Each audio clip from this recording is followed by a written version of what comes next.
ગૌમાતાને રાષ્ટ્રમાતા જાહેર કરવાની માંગ સાથે સણાદરથી દિયોદર સુધી ભવ્ય રેલી બનાસકાંઠાના દિયોદર પંથકમાં આજે ગૌરક્ષા અને ગૌ સન્માનનો પ્રચંડ ગુંજારો જોવા મળ્યો હતો।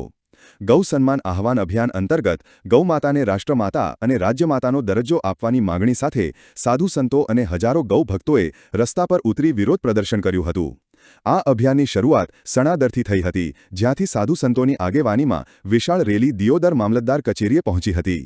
રેલીમાં જોડાયેલા ગૌ ભક્તોએ ગૌમાતાના સન્માનમાં સૂત્રોચ્ચાર કર્યા હતા અને અંતે મામલતદારને આવેદનપત્ર આપી સરકાર સુધી પોતાની માંગ પહોંચાડવા રજૂઆત કરી હતી।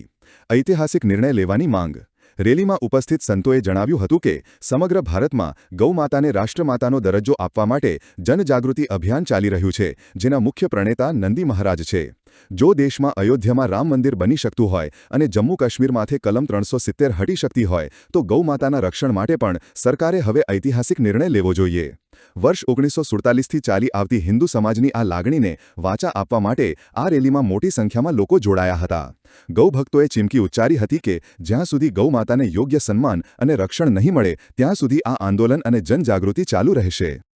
આજે ગુજરાતમાં ગૌ સન્માનનો દિવસ છે। આખા ભારતમાં 27 એપ્રિલના રોજ સંતોના માર્ગદર્શનમાં લાખો સનાતનીઓએ પ્રાર્થના પત્ર આપ્યા, પોતપોતાના તાલુકા કચેરીએ, મામલતદાર ઓફિસે અને નિવેદન કર્યું કે ગૌ માતાને રાષ્ટ્રીય સન્માન મળે, ભારતમાં ગૌહત્યા પ્રતિબંધિત થાય અને ગાય સ્વચ્છંદતાપૂર્વક, નિર્ભયતાપૂર્વક, સન્માનપૂર્વક ભારતમાં વિચરણ કરે।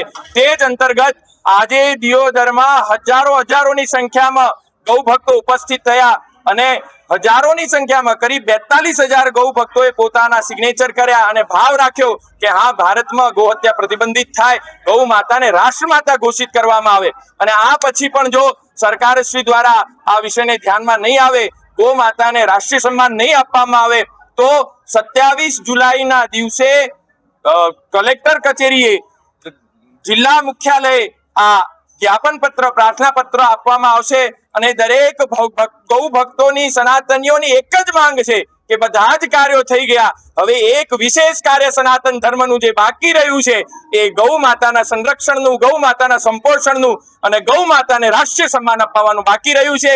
અને એ નિશ્ચિત અમને વિશ્વાસ છે કે વર્તમાન શાસન દ્વારા, વર્તમાન સરકાર દ્વારા ગૌ માતાના કાર્યમાં કોઈ ઢીલ રાખવામાં નહીં આવે અને એને સર્વોચ્ચ પ્રાધાન્યતા આપી અને ગૌ માતાને રાષ્ટ્રમાતા ઘોષિત કરવામાં આવશે। ગૌ માતા, ગૌ માતા, ગૌ માતા।